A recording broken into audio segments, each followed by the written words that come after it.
Hello everyone, welcome back to my channel. Another week, another video, and I'm sure you've clicked on this video wanting to know how I started my business, or you have a business idea and you want to start a business. So let's get straight into it. Fun fact before we start, did you know 60% of the people have a business idea, but they are too scared to act on it? So if you are from that 60% and you really want to have that push, hopefully my story will be able to help you sort of identify what you need. And I'm also going to be sharing everything that I've picked up, all the knowledge I've picked up like 3 years owning a business. So let's start. I started working when I was 20. I finished my ACCA, went straight into corporate, and I did not realize how much I hated it till one fine day I was like, I really don't want to be doing this. I feel like most people get their business ideas either from passion or problems, and mine sort of was a problem that sort of became a passion. So in 2020, I got married and I had the most severe hair loss in the entire world. Like, I was practically going bald. So I was like, you know what, something has to be done about this. And so I took it on myself to do a lot of research on things that would work, because at this point I had tried a lot of things. Like, I had tried different shampoos, different serums, different hair oils, but like nothing really worked. And I, like, mind you, waited a while. So then I decided I wanted to make my own like formula of these oils that are out there, and this led me to formulate a concoction.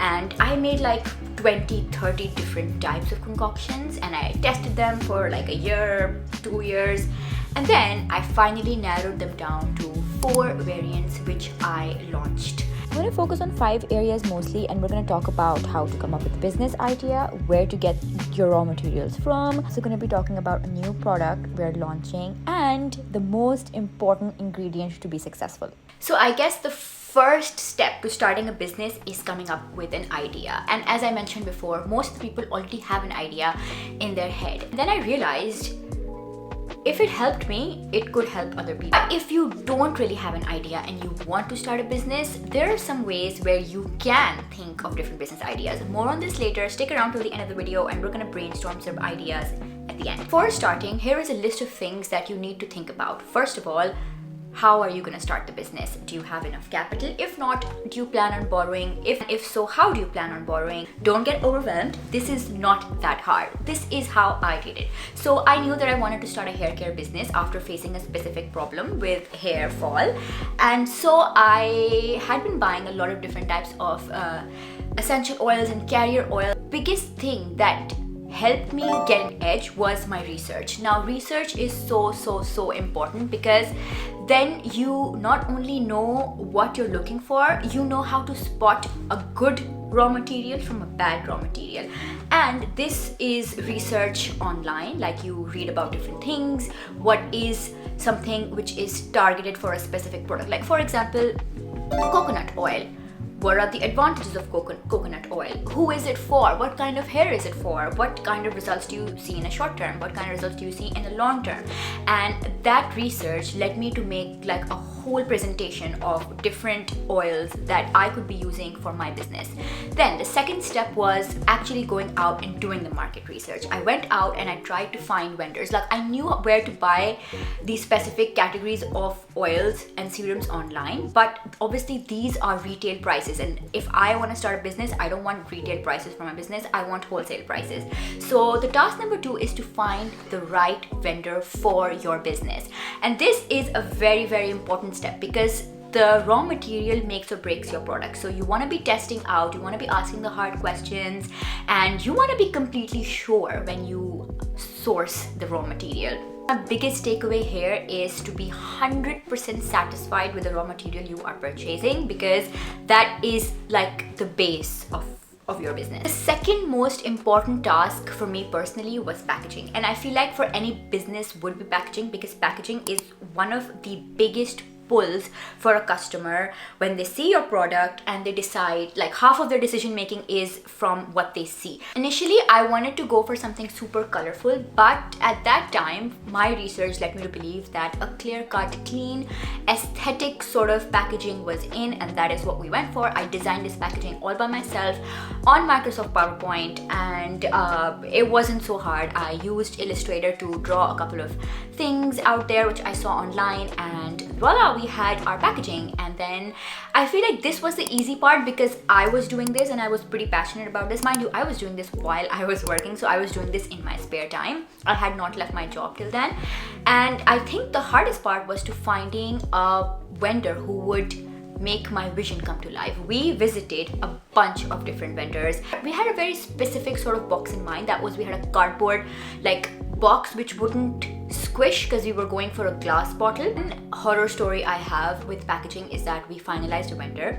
We paid him for, like, he gave us a sample, we liked it. We paid him for the order, and the samples that came back were just not great, and a lot of that had to go as a natural loss that we had to take in and absorb as a business. And a first time small business owner, that's like a big shock to the system. So we did more research and we finally found a vendor that was good enough, who made the box in our budget, and we finally got a good quality box.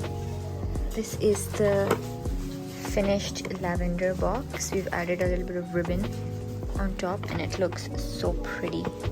Look at that. Or this one is the peppermint box. I love how the light reflects it. Look at that. Now, I knew from the very beginning that I wanted a glass bottle, and right now is the time to mention that when you bring something out in the market, if you have something really unique, then you don't really need to differentiate it in other ways. But if you have something which is pretty common in the market, like when I was working with hair oils and I was bringing a scalp treatment out, it was pretty much like a lot of people were already in the market selling those. So I had to define something which was unique to the product, and this is your unique selling point. So our differentiation was that we opted for a bottle that would spray the product onto your hair rather than just tilting the bottle and like dirtying your hand. So this was like a more efficient way. You'd use only the product that you needed, and this would make your product last longer, and the application would just be easier. So this was our unique selling point. At that point, nobody was doing a spray bottle. We were the only ones in the market doing it, and that was our USP. Right, so now that we're clear that we have a proper USP, we want the glass bottle with the spray. The question is, where do we get it? A lot of this industry is in China, where they have a lot of cottage industries, and that just means they have a lot of suppliers who are willing to fulfill smaller quantity of orders. We tried to find everything in Pakistan. We couldn't find them because there was no cottage industry for smaller orders. There was an industry, but you just needed, but that meant you needed to place a massive order. And right now, as we were starting as a small business with our own savings going towards the investment of a business, it was just not feasible for us to like place an order for 10,000 bottles because firstly, we don't have a warehouse. Where do we keep that? And secondly, will we be able to sell 10,000 bottles just starting out like now? So obviously we dropped that idea and we took our research to Alibaba. Now, those of you who don't know, Alibaba is like a gold mine. You struggle with a business idea, just go on Alibaba and search products. Just go through and scroll, and you will see so many different items available to buy that you will come up with a business idea. Or if you already have an idea and you're looking for a raw material to source, Alibaba is a great place. That is where we sourced our glass bottles. However, one thing that I do want to say is Alibaba is a B2B and it is based in China. So when they ship the product out, it will be eligible for custom duty and airport tax, and that can be a long process to get it out, especially if you're someone who doesn't know how this process works. It could be a bit challenging in the beginning, but once you sort of learn that process, it would be fine. Another key learning for me was that when you start a business, you have to be prepared for failure and you have to be prepared for a loss. But that does not mean that you are a failure. It just means that you need to do things differently. That biggest learning curve came when we launched Soul Fashion. And we were very motivated about it. We'd recently gone to Paris and I was like, oh my god, I want to do a fashion clothing business because I love fashion. And there is a difference between loving something and then knowing what you're doing, right? But I think every opportunity that you take is something that you grow from and you learn from. So don't ever be afraid that I'm going to fail and I'm not going to do it again. I would never say that I would never do fashion again. Probably would, but I would just do it differently because now I have the teachings from last time.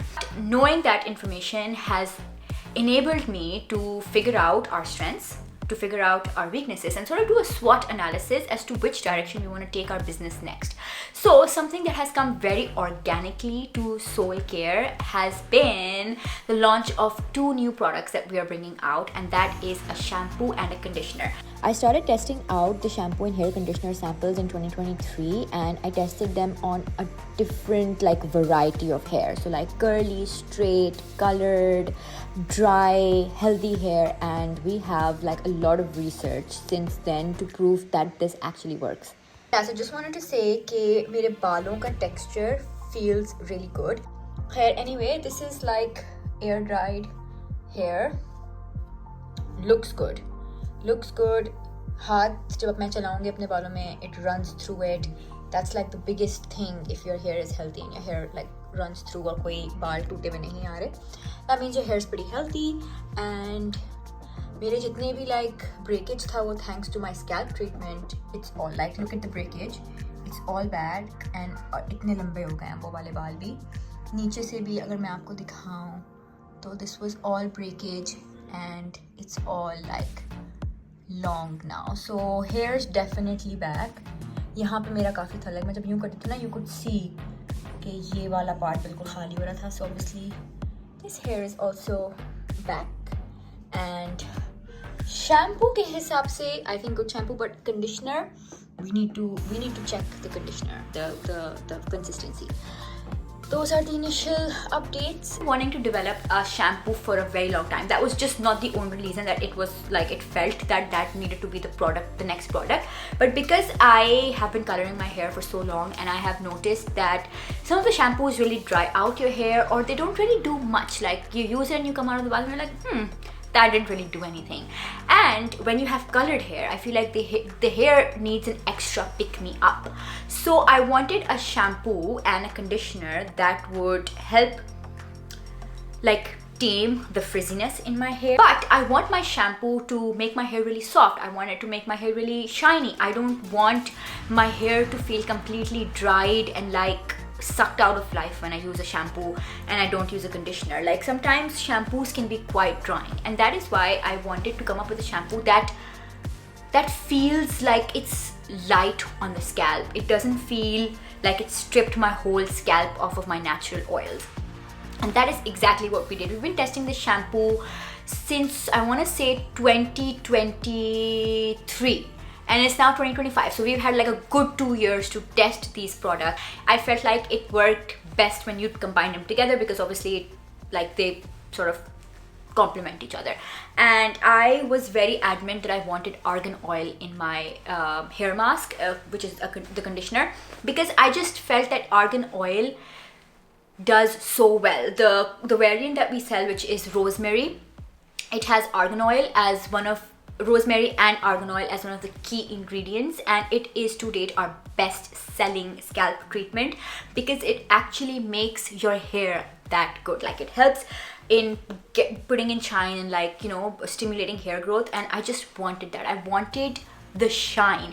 My hair right now, I washed it with my scalp treatment. This is air dried hair and it's soft, it's shiny, even though my hair is colored and there is a lot of frizz outside because of the rain. But I just felt that if I am going to be releasing products now, I need to be 100% sure with my product. I need to be 100% happy. And this, I want to say, is another key takeaway, is that if you are happy with your product and if you stand behind the results that you're claiming, your product is going to be a success, because then what you are selling and what someone is buying, they're actually paying for your promise. And when they're paying for that, they expect the results. So when they see the results, they're gonna come back. So for a business to work as a going concern, you can't just make one sale. You have to have repeat customers. And with what we saw in our scalp treatment business is that we have 50% repeat customers ordering again and again from us, which means that the product is actually working. So that is what we aimed when we launched the shampoos and conditioners, and that is why it took us so long to launch them, because I wanted to be like 100% sure my claim is backed by results. So these products are live now on my website. If you wish to try them out, you're more than welcome to. I'm going to leave a link. It took us 2 months to finalize the packaging for the shampoo and conditioner, because we tried so many different color schemes, and color is very important when you select it for packaging, because it evokes a certain sort of feeling, and so we went with these two colors because maroon is a color that gives like that sort of is for luxury, and it's for like taste and class, and I wanted that in my product because I wanted my customer to sort of feel luxurious when they put on the product. And yellow is a very cheerful color, so like sort of not make it so serious, like it's luxurious but it's not so serious, right? It's cheer. Initially we wanted to do like a round box, but it wasn't, for our pilot budget, it wasn't like fitting in the cost, so we went for a rectangular box which looks like this, and I love it. And this is the moisture lock conditioner, and this is the moisture lock shampoo. You open it up like this, iske under you put the bottle. So this is the shampoo bottle, there we go, and this is the conditioner bottle, and it tells all the way at the back what it's for, what you can expect, what are the results, and it's going to be on the website as well, so you can go read that. I think they're really pretty. Like, I'm really proud of this packaging. It has turned out really, really good, and it is very me. Now is the time for developing a marketing plan. Who is your product for? How are you going to sell that product? For me personally, this sort of was exciting to me because I just knew how I wanted to market it, and I feel like it was probably because I was already working like as a content creator. I just felt that it had to be the most organic way. Like, I did not want to push my marketing style on people. I just want people to sort of see that, hey, I use this, it works for me. If you want to try it, this is the product. The first thing I did, I set up an Instagram page for this business, and at that point I didn't know what this business would be called. I just made an Instagram account with my name, and I started posting like pictures and like with texts on them, like my whole journey, why I started this business, like what was the reason behind it, what was the pain point. And for me that was me losing my hair, and that made me realize that if you have a story to tell about your product, and if it comes organically, like that story, it feels organic, then the customers will place their trust in your product and in you, and in turn will buy from you. So if you think and I'm not saying come up with a fake story, because trust me, that falls apart very quickly. You need to come up with a genuine story as to why you started that business. And when you have that, just write it down. Whatever your thoughts are, write it down. That's what I did. I would open up the notes in my phones and I would just write down what I was thinking and what I was feeling at that time for that journey. And then I would just make pictures, and I would use different apps like Pixar. I think it's a great application. If you have that, you can just do anything with it. And I was writing down these stories as to what was the journey, like 2 months in, what progress do I see, 6 months in, what progress do I see, and like a whole year worth of journey, because obviously I tested these products out for 2 years. I released them in 2022 and I started working on them in 2020, so I had like 2 years worth of content and behind the scenes and results, which I posted on my page. Okay, hey, this is what my product has done, and if you are suffering from something similar, then there you go. Next step was, how are we going to sell it? We did not have a website and we decided to sell via WhatsApp. And this is a very effective way of doing business because you just can set up a WhatsApp for business on your phone or on a secondary phone, and you can just list all your products, make a product catalog and set a price and get orders. But one thing that I don't like, which I didn't like about WhatsApp business, was that there was so much back and forth and people waiting to confirm. Like, they would place an order but they wouldn't confirm, so you would just get lost in the type of like it's not compiled. Basically, there's more manual work to it. You sort of have to compile everything. So it's a good way of getting people to see your products, but I wouldn't say in the long term it is the most efficient way of doing business. So that is, and we discovered this very quickly because on our first night of the launch, we did not expect to receive such an overwhelming response. We got like 150 orders on our first night, and that was absolutely crazy. Like, we did not think that that would happen. So we very quickly decided, okay, we need a website. There is absolutely no way that we can do all of this work manually. Like, obviously we did that manually, but like moving forward, we did not want to do that manually. Another thing that a good business does is that you cut down time for things which don't add value. And this, like compiling everything manually, did not add value. So you want to be able to do things more efficiently, save time, and that just makes you more free to come up with more ideas and focus on areas which are more important, like customer service and product development. So at this point, I want to mention is that me and my husband were the only two people who were working on this product. Like, it was our baby, and obviously we had help from our family, but that's it. And at that time I was pregnant, I was working on my YouTube and as a content creator working on social media.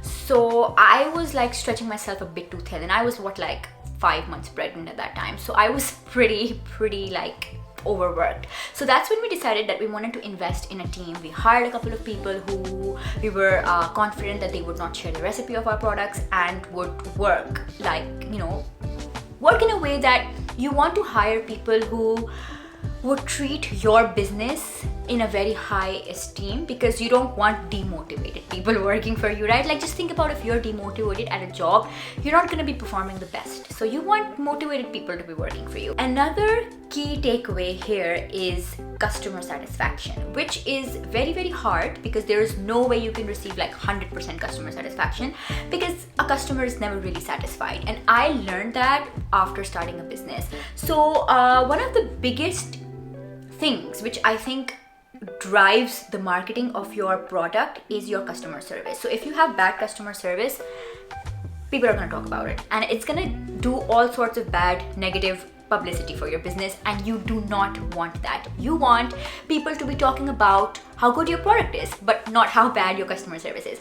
So I felt that the main thing to sort of reach that was to be in communication with the customer. Like, even if you don't have the solution for them yet, just reply them, because customers really don't like it when you don't reply them. They think that they're seeing my messages but they're not replying them, so I'm being ignored, and nobody likes being ignored. Some of those queries were genuine, and some of them were just people trying to get free products out of us. With COD, you never really know if your sale is 100% till the customer has accepted it. So we have had many customers in the past just placing orders and then refusing to accept them, which is a big, I wouldn't say a big loss, but over time it adds up, because if a lot of people do that, then that means you are paying for delivery costs twice. You're doing outbound and then inbound again because it's coming back to you. So they're charging for delivery twice, and that is just a cost that your business will have to absorb as a loss, because it's just money that you have to pay. The delivery company took the parcel from you. So that is definitely a loss. And if you're someone as a customer who does that, please don't do that, because small businesses can find that hard. It's hard for those businesses out there, so don't do that. Be completely sure when you order something and you're golden. Okay, so now we've talked about a product-based business, but I feel like a business doesn't always have to be product-based. It could be a service-based business. Like, for example, if you're good at something and if you want to sell it, then you sell your service. For example, if you are good at teaching and you enjoy cooking, then you can make cooking videos and you can put them on YouTube. If you are good at marketing, you can start a marketing company, if you work in marketing and you feel like I could do marketing for that brand so much better, then that means you can start a marketing company. So there are so many different types of services that you can do. Okay, so how do you come up with business ideas? Now, it's very easy. I feel like at this day and age, it is so easy to start a business and market your product because we have social media, we have AI, and if you're not using these, then you're massively missing out. So for example, I'm sure all of you use AI. You can ask AI what kind of business. So I've just asked a question: can you give me some unique business ideas that stand out from the typical cafe or clothing brand? So here are some options. Rent a plant service. You can send a plant to different events, home, staging, or offices, or for people who just want indoor plants but don't have the time to buy them. Secondly, you can have like a mystery subscription box where you send a different mystery item to your subscribers, and it could be anything. Like it could be a game, or like it could be a self-care ritual, and it could be different every single week. Ask AI and you will find a billion more things that you can come up with. You've seen my journey as a small business owner and where I am today. I wouldn't say that I am like a huge business owner now. I'm still a small business owner because it takes a while to take your business to the next level. I feel like the next step for our business is to keep adding to our product list, because that is how you expand. You give your customers more options to, and you always should keep reinventing. Like we did a massive revamp of our scalp treatments, which you guys all saw, from like that simple clean cut thing to something that is more me. And I wish that I had done that from the beginning, like done things which felt more me. Then I think I would have been more successful at my business. This was a beautiful box, but it just wasn't me, and I felt it for the longest time, and I was like, when I can, I am going to revamp. And so this is what we came out with. We hired a designer, and obviously like I'm artistic. I know I can give direction, but I cannot draw this well. So we got a designer to draw these, and I think she's done a spectacular job. Just look at the detailing in the images. We also got a new logo made, and this is just, I think we did not have a logo. I think it's very important for a business to have a logo. It just makes it look really professional. So we got the logo, and this is the Rapunzel treatment. This was the preppy peppermint, and this is the lavender infusion. If you guys have seen this, then that's great, but this is what it looks like. I'm not even sure if it's in focus. Okay, yes it is. Yeah, so basically these.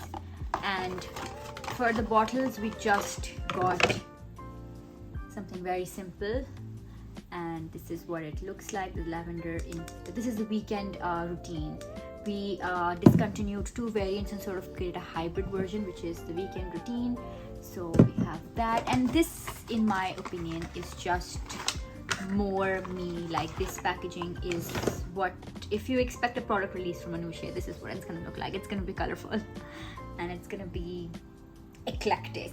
So I think the biggest key takeaway is be yourself. Your product should be something that comes from your heart, and when it does, it is surely a successful venture, I am telling you. So if you're someone who is willing to start a business and has this idea and you just want to do it, then I would say try it. If you owe it to yourself to see what happens, I did it, you can do it. It's not hard. But yeah, I hope you enjoyed this video. Make sure to give it a big thumbs up. If you like these kind of videos, let me know what kind of videos you want to see next, what other things that we can talk about. Also, the shampoo and conditioner are live, so I'm going to leave a link to the website and you can shop them if you like.